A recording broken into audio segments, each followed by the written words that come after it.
Hello, my creative friends. It's time to do another draw along, and I thought I would design a sweet little Mother's Day card for everyone. You could also use this as a hello friend card or thinking of you, whatever you would like to use this for. So just because it says Happy Mother's Day, it can be used in a variety of ways.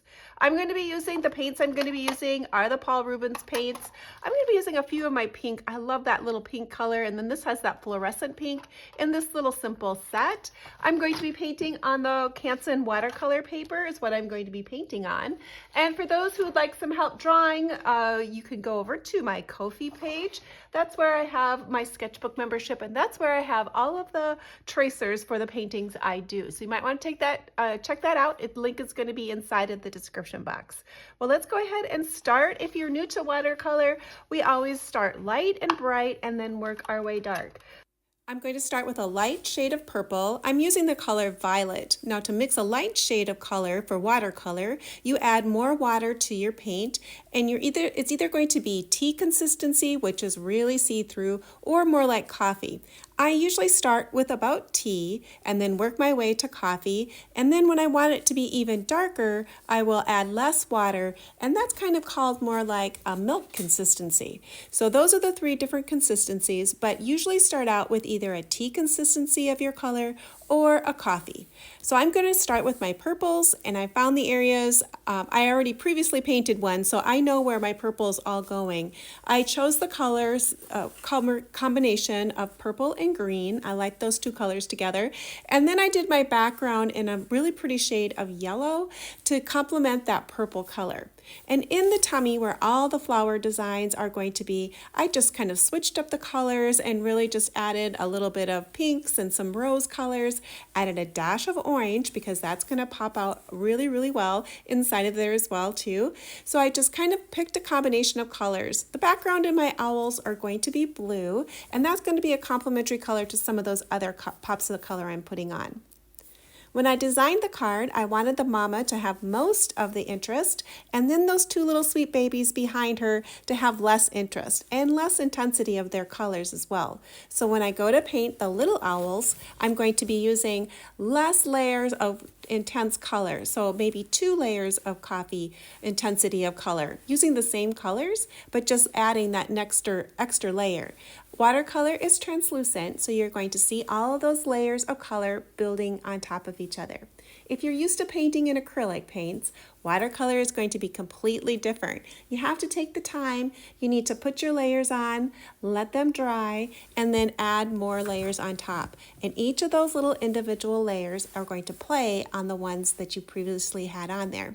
So watercolor is really a building process. So I'm starting here with the purples, and then I'm going to be switching into my other colors. Now that purple area is still slightly damp on my paper, and I need to keep that in mind when I'm adding my next colors. If I'm okay with some of that purple floating into the color I'm putting it on, I don't have to let that paper dry before I were to touch the purple. If the colors flow into each other, like they did kind of next to my pink there, I'm fine with that. Those colors can blend. But if it's a color that I want to keep completely separate, I need to make sure the one next to me, that color area where I'm adding my paint, is completely dry.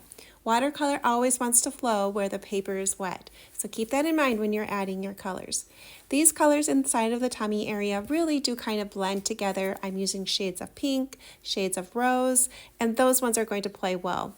When I get to the background, I need to make sure that my flowers are all dry because I'm going to be using different shades of blue, and those would make my reds and my pinks look a little bit muddy if I get too much of that blue in there. So I'm going to work on the flowers first, let them dry, and then I'm going to come back and do the inside of their tummy area.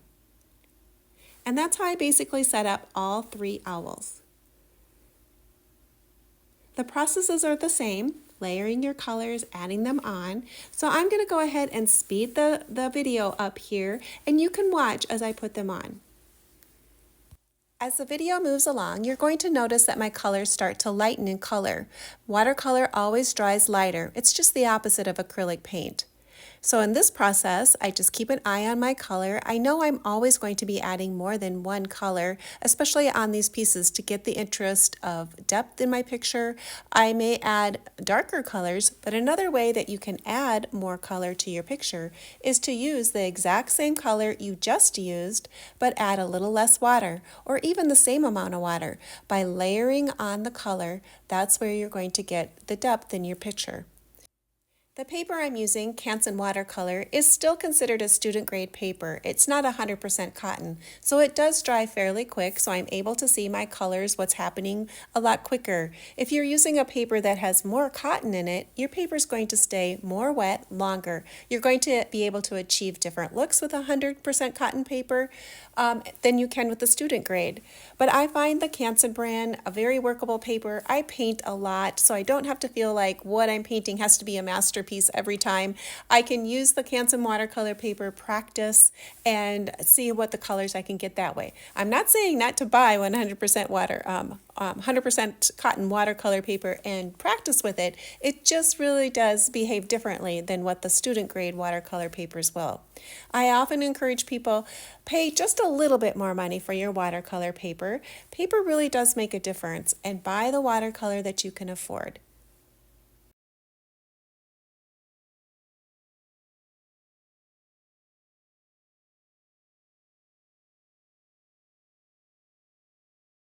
A matter of fact, when I first started doing watercolor, I just used the Crayola markers for it because they're water-based material. You can go ahead and just kind of scrub a little bit of watercolor or the marker on a hard surface, make a patch of color, add some water to it, and then that's going to be watercolor. Now, it's probably not going to be a long-term thing where you have it last for a very long time, but it's a great way to practice, see if you like watercolor. It's a fun way to play with watercolor without making a big investment. Watercolor paints are just like acrylic paints. There's a whole variety of price range. The more professional grade, the better the pigments, so they're going to be more expensive. And the more student grade or less expensive, the pigments just aren't the same. But something to keep in mind, but don't let that stop you. Use what you have and just create. I was using some watercolor brushes in this one. I like using the Princeton ones. They're just a nice beginning brand coming into a watercolor type of brush, but you most certainly can just use a regular brush too. The difference between the watercolor brushes and just your standard brush for acrylic paint, it has a bigger belly on it and it's going to hold more water and it's going to help you create different types of watercolor looks. But you most certainly don't need a watercolor brush to paint watercolor. Just use what you have and start painting. Enjoy the process of painting.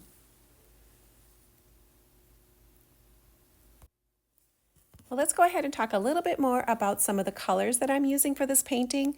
I was using two different shades of green. My lightest shade of green in my set is called Tree Green. I wanted to start with a lighter shade of green, and that one works really well. It's kind of a yellowish green.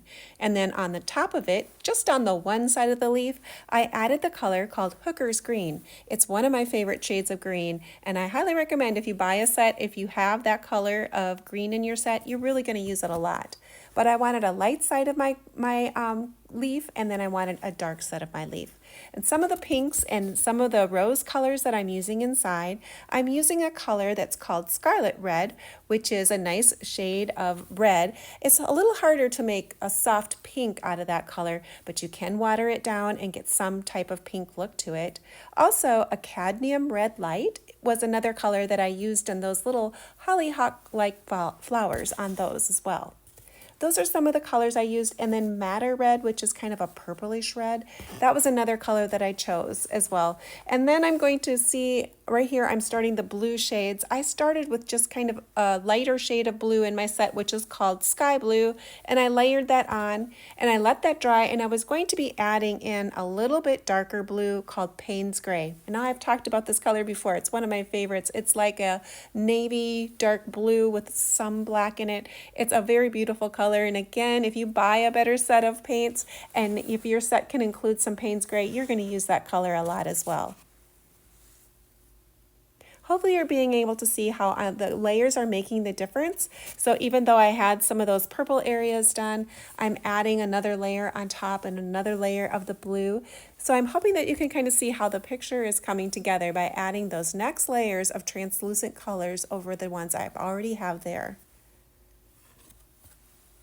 Once I finished all my watercolor elements, I was going to be adding quite a bit of ink on this particular project. I was going to be using my micron pens and the archival ink. They work great for watercolors. Once they're dry, the ink stays put and it doesn't move around. It's a permanent ink. And I was going to be using two different pens to be able to create the whites. I was going to be using the Uniball gel pen in a white color, and then I was going to be using the Jelly Roll pen for the white. It's another shade of white, but it's a softer white than the Uniball one. So I'm going to be using the combination of those pens to add all of the details, and that's really going to bring this picture to life. Sometimes the ink work is just a little extra bonus, but in this particular painting, I feel it adds all that the extra layers and really does finish this card off. Often when I'm talking about doing white, I often say I just leave it towards the end and add it as a sense of sparkle. But the white pen for this particular one really did add a little extra dimension into my flowers, into the eyes, and added a little bit more line work on this one. And I really did enjoy doing all of the pen work for this particular project. Here you see me adding a little bit of a gold wash. I just used what I had on my paper or on my palette for kind of a gold that I had off to the side. Just mixed up whatever I had and just did a quick little coating on the back. And I thought it looked great. Here's the set of pens I was using. Micron pens come in a whole bunch of nib sizes. So 005 is the smallest one in this set. And then this one also, I just bought it. It has a brush tip in there, and it also has a different type of nib. So I'll be interested in trying those different nibs. The 005 is a nib that I don't usually use that often because sometimes the paper, because it's a little bit rougher, will damage that nib easily. But I had these really fine lines off to the side of my owl and some details that I thought I would go ahead and use that 005. Mostly I use the 01 on a lot of my paintings for this particular size anyway. That's the size I use for the nib often. But they all work great, and that's my one that I like to use the most is the micron pens. For those who get the tracer, and then I also include a picture of my original one inside of there, you're going to be able to see some of the details that I created inside of my personal painting. Those are for my sketchbook members. And again, if you would like to consider joining the sketchbook membership, it's easy to join, very reasonably priced, and I so appreciate those who become members and support my channel that way. Thank you, thank you. I so appreciate it. You'll be able to see all the details better from my original picture there. On the original one, I did use a little bit of the black pen on the pink flowers and inside of the red ones. I did not like the black inside of the pink flowers. I thought it was just a little too harsh. So this time I just avoided any black in my pink rose flowers, and I just used the white pen. You know, sometimes you just got to try things to see how they're going to turn out, and you don't know until you do. So that's one nice thing about seeing what I possibly do, that you might take some of these tips that I've learned from what I've created and maybe apply it to some of your paintings as well. I have found those brighter, poppier colors where they're those bright pinks and yellows and stuff might not necessarily look that great with those extra black lines over the top. And now that I had the black done, I was going to go ahead and put my white on. I used the Uniball pen where I want the brighter, thicker lines for my white ink. There, the Uniball pen has a nice bright ink. It's a little bit thicker, and often you might it feels like you actually are putting on texture when you're putting on this pen. Where I wanted the white to be a little bit softer, I ended up using the Jelly Roll pen for that. The Jelly Roll pen, sometimes when you use it, you might even feel like you don't see any color. I've used it before and I'm thinking, am I doing anything? But this one, it showed up perfectly over top of the purples and it worked really well. I used it mostly for the eyes because I wanted some white there, but not as thick as the Jelly Roll. I'm hoping that makes sense, and hopefully you'll be able to see it in the end when I'll do a couple close-ups of the finished look. But I wanted a softer white for that, but I wanted a brighter white in some other areas. And it's almost done, and I think it turned out absolutely adorable and would make a perfect Mother's Day card with those two little tiny owls off to the side.